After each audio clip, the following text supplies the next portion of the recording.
right. I am here with James Creech, and he is the founder of Creator Economy Jobs, as well as the co-founder of Measure Studios. How's it going, James?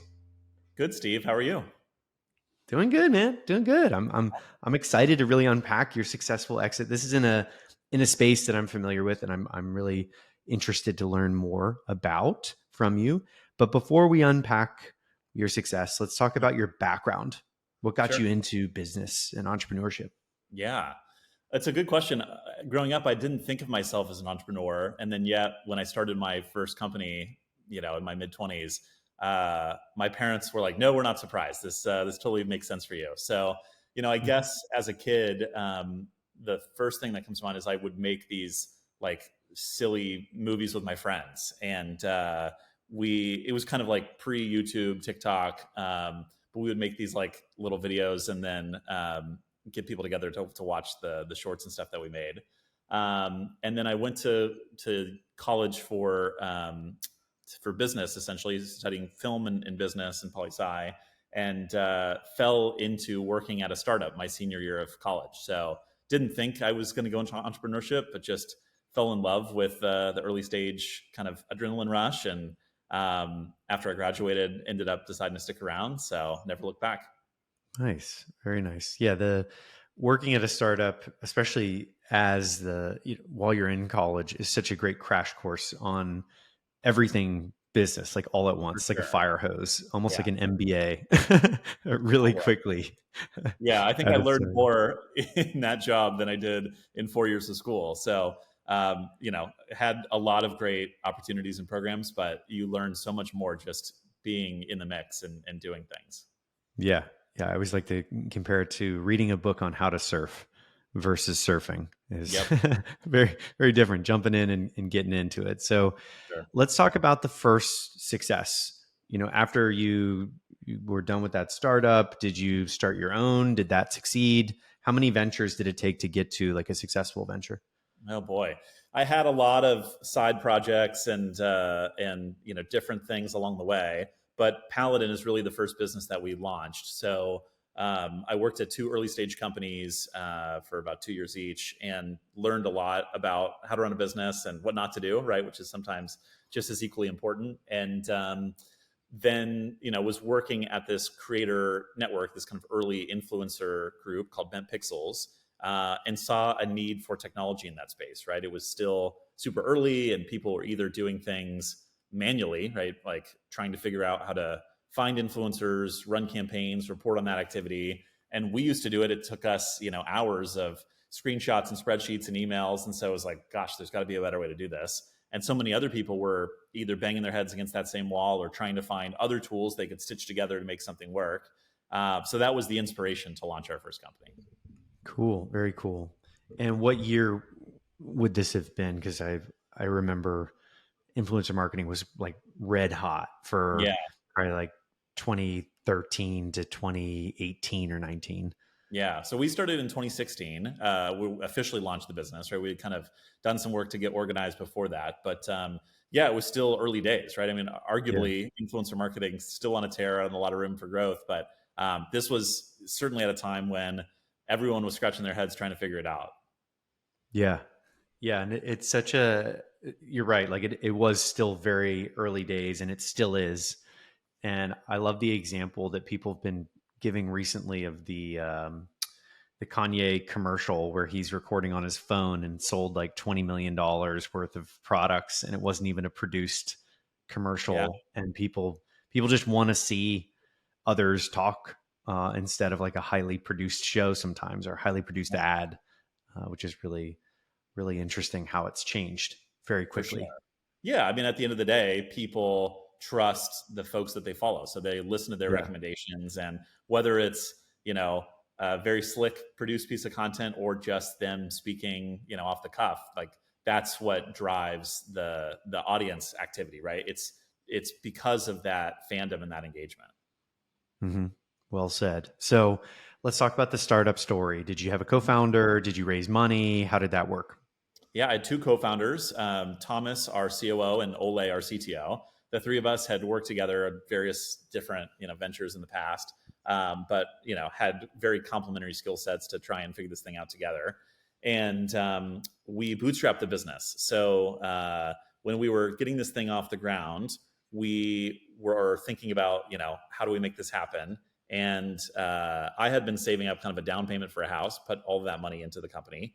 My co-founder Thomas had gotten engaged, and his now wife, very understandingly, took all the money they had saved for their wedding and put that towards the business, and said, instead, we're going to have a small wedding, and kind of delay the honeymoon, that kind of thing. So that was a big sacrifice. And then Ole is Norwegian, so he had been living in Norway, and they had just come out with the new Teslas, right? It was like the new car on the scene. He was so excited to have this electric vehicle, and he had actually bought one a couple weeks earlier. And when we decided, hey, we were going to do this, he drove the car back to the dealership, returned it, and put all of that money into Paladin. So all of us were like, we're all in from the get-go. Didn't raise outside capital, just sold like crazy to get through the burn rate, and figured it out as we went along. Nice. Very nice. So what were the first KPIs that you guys were tracking, and what kind of stuck in terms of what defined success over the course of the business? Yeah. I mean, at the end of the day, what we did wasn't too complicated. We built a great influencer marketing suite, and then we sold and supported that. So, it was looking at customer acquisition and revenue, and then retention of those customers and satisfaction. And then on the tech side, it was like just evaluating how quickly are we shipping new features and innovating and kind of sticking with the market. So, we were first time founders, and kind of figuring it out as we went along, but paid a lot of attention to revenue, customer count, retention rates. Got it. Very cool. And kind of fast forwarding a little bit, when we get to coming up to the exit, Mm-hmm. how big was the team, and what scale were you guys at? Yeah, we were about 25 people, and we had grown the business over 6 years. And fortunately, I mean, kind of just luckily around the timing of it all, as we discussed, influencer marketing was taking off, but we hit COVID, and then the business just boomed, right? Accelerated because there's so much activity around, there's not traditional TV, and people can't go outside. And so brands that were already spending on influencer marketing doubled down. That was the best place to put their budgets. And a lot of brands who'd been on the fence and hadn't quite, dove in yet, said, okay, this is the wake-up call. Like, we're finally going to give it a shot. So we started doing a lot more work with brands and agencies, and then had this inbound interest in the company. And we had kind of thought about that or evaluated it, previously, but it never had felt like the right time. And then all of a sudden it was kind of like, okay, for various reasons for the company, this, feels like the right strategic fit to explore it. And also for us personally, kind of the timing made sense. So that's how we ended up kind of getting into the process. Nice. Very nice. And let's start to unpack it a little bit. Yeah. So was it a customer? Was it a partner? Who approached who about the initial acquisition? Yeah. So we had some discussions, never with customers or partners. I suppose they were all other established players in the influencer marketing space, other technology companies, those that had a strategic interest in getting into influencer marketing. So whether that was other players in social or digital, and just saw that this was kind of the next boom that they needed to be a part of, that was kind of the folks who had reached out, and we said, okay, let's see what this looks like. And then we hired a banker and ran a process. And so he had some relationships, and we had some additional relationships. And the ultimate buyer ended up being Brandwatch, which was someone, I met the founder and CEO, Giles Palmer, through that process. And it just ended up being the best fit and the best kind of structure and deal for everyone involved. Nice. And you shopped it around, like you worked with a banker. So how many different suitors were there out there that were talking to you? We had a list of probably close to 100, and maybe talked to 30 or 40 at least. So I had a number of conversations, and then kind of quickly see, well, who's serious, who do we feel excited about, where there's kind of this shared vision and values. And so that kind of helped us pare it down to a smaller list where we could get, serious and find out, who was going to be the right long-term home. Mm-hmm. And I think a question that comes up a lot is around timing. Mhm. And I'm curious to get your take. Like, why was it the right time for you guys to sell, and what kind Yeah. of wisdom can you share for Great. others about timing?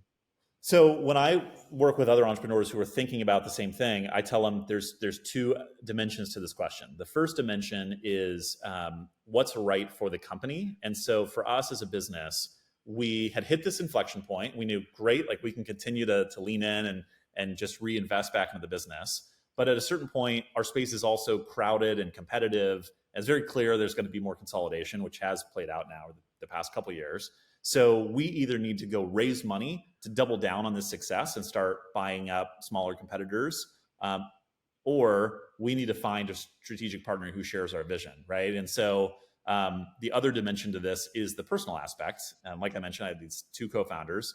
Ole had had his third kid by the time we were getting to the stage, and had shared with us, "Hey, I love the business and passionate about working with you guys, but I really like doing early stage things, 0 to 1, right? Kind of like incubating and launching a new idea." Um, and so we were much more in growth mode, and that was a little less interesting. And we had like a VP of engineering who was running the day to day. Ole said, like, I want to kind of take a step back and work on other things I'm excited about. Thomas, similar story. He had his first child as we were getting to this point, and he and I had been kicking around another idea, which became Measure Studio years later.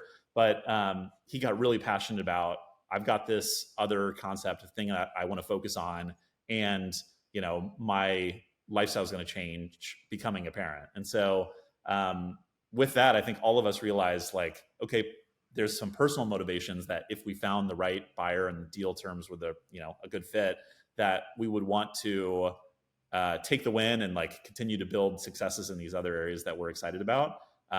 So all of those things cumulatively came together, and we just got incredibly fortunate with the timing that we were able to find someone who kind of really believed in what we were up to. Nice, very nice. And when it comes to valuation, how did you guys approach it, and how did the banker help you guys approach it with negotiations? And was it multiple on trailing 12 months? How did you guys really approach it? Yeah. So, the buy side always wants like a trailing 12-month look back. And then the sell side will sometimes advocate for, a forward looking 12 months if they can justify, hey, we've got strong growth and we want to kind of use more of a forecast approach.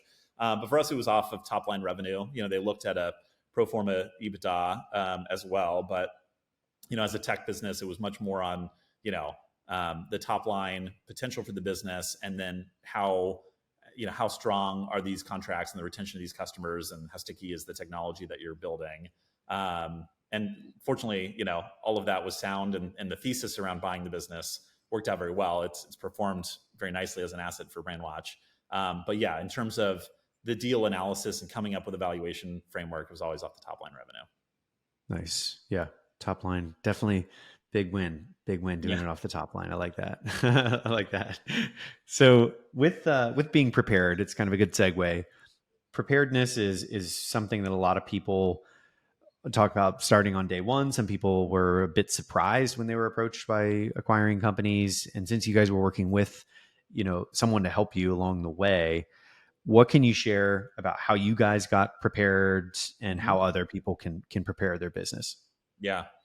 The first piece of advice is to just be very organized, right? You're going to get asked every possible question about your business, some things you've never thought about in your life.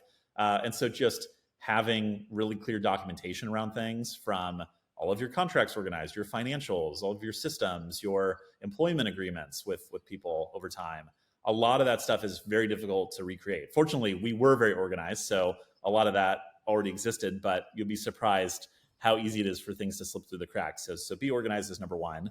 Number two, early on in the process, you're kind of in the dating phase. And so an acquirer wants to just get a sense for your business. Is it a strategic fit? Do the financials make sense? What does the combination look like? And so they're going to want to understand what's your go-to-market strategy, and what's your, what's the head count of the team, and that stuff look like. So we had a corporate overview deck. We had a financial packet ready. And then once you get into the LOI phase, you start to do the confirmatory diligence. And I mean, then they turn over every stone. So that's, in the weeds on the legal and the tax and the finance stuff, but also, understanding your operational processes and your sales motion, all that stuff. So when you get to that stage, all you can do is be transparent, right? Like give them all the reasons up front, that they should want to buy your business, but also the potential red flags or areas of concern, so that there's no surprises later on, right? Just be very open and transparent about how the business is doing, and tackle all the questions head on. Nice. And when it came to picking the eventual acquirer, Brandwatch, Yeah. it sounds like it was a really good fit. Was there a short list, and did you guys kind of have a conversation about it as a team? And how did that work out eventually? Yeah. Was it one person on the team that kind of drove it home with Brandwatch, or how did that play out? Yeah. Yeah. So when we were running the process, we were talking to a number of folks, and had strong interest from several. We ended up getting an offer from a different party, and I was leading the process, but very much closely collaborating with my other partners on, how do we feel about the offer? Is this the right partner? And they were helping me kind of vet that out. But we got an offer from a party, and we're kind of starting to go down the road with them. And Giles from Brandwatch circled back and said, "Hey, I know we talked a couple months ago, and sorry things got crazy. We were busy. I'm sure you were too. I now have some more time to kind of focus on this, but I can appreciate if you guys are busy. It's been a minute." So I almost said no, to be honest. Like the process is exhausting, and we were feeling pretty good about this other opportunity, but something deep down just said, what's one more call? So we hopped on the phone the next day, and he brought his product and engineering people. And right away, it was like fireworks, right? They got excited. We got excited. They said, "Hey, can we chat again tomorrow? Can we chat again on Monday?" And very quickly, that turned into them making an offer, which we ended up feeling like, okay, well, not only was it better terms and a better fit, but we just got much more excited about that as the future home for Paladin. So it almost didn't happen, but luckily it did, because it ended up being the right choice. Nice, nice. So the head count was about 25, you said, Uh-huh. as you scaled up. And what did that look like as the deal went through? Did everybody go over? Was there like an earnout period for the whole team? How did that work out? Yeah. So everyone was given the opportunity to move over, and that was important to me, right? Is like we had worked together for a long time. People were passionate about what we were building, and I wanted any sort of acquisition that we did to be a good thing, not just for us as founders or shareholders, but also for our customers, for our team members. And I would tell people when we were going through the process, I'm not interested if you just want the team and you're going to shut the tech down, right? We care a lot about what we've built. We want our customers to continue to be supported. That's important. Similarly, I don't want to sell you this business if you're just interested in the tech and you're going to lay everybody off, right? Like that wasn't going to work for us either. So we made that an important prerequisite to any conversation we were having.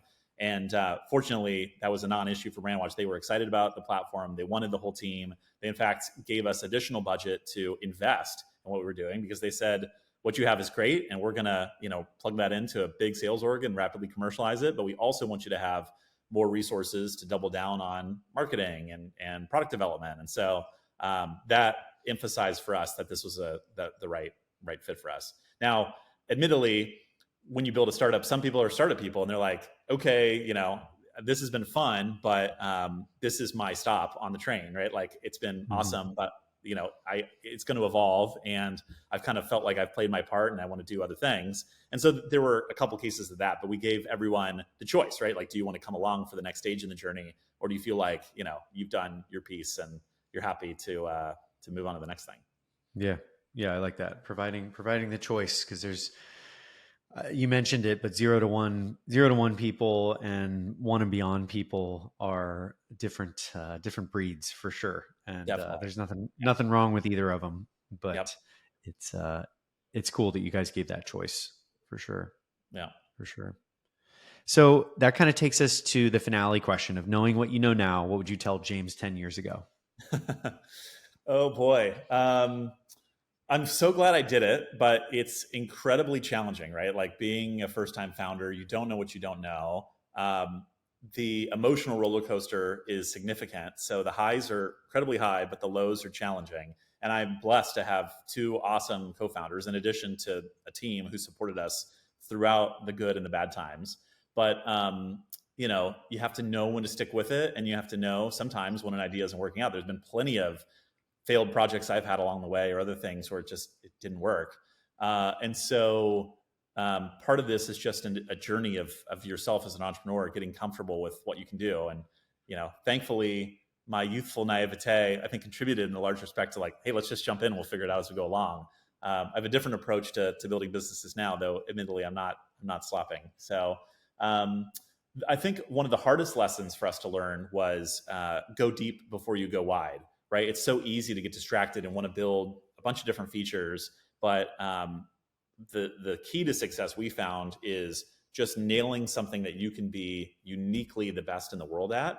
And so, rather than us trying to build 3 tools out of the gate, we should have solved the biggest pain point. And then once we've got customers and we've kind of gotten a good reputation for solving that problem, start to expand into adjacent categories. But trying to do too much all at once was something we struggled with in the early days. Nice. Well said. Nail it before you scale it. I like sure. it. Yep. Choosing that one.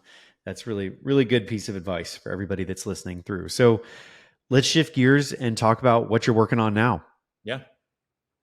So a few things. I do a good bit of advisory work, helping founders navigate the M&A process. So after we sold Paladin, I wrote a little bit about it on LinkedIn, both the emotional journey that you go through, but also just this kind of stuff, right? I love your mission of sharing these stories with other people, because so often, exiting a business is this mysterious thing of like, well, how do I get there? How do I accomplish it? And so I've been fortunate to help some friends and other founders kind of go through the process, everything from finding the right buyer to making sure you're legally protected and you've structured the deal the right way.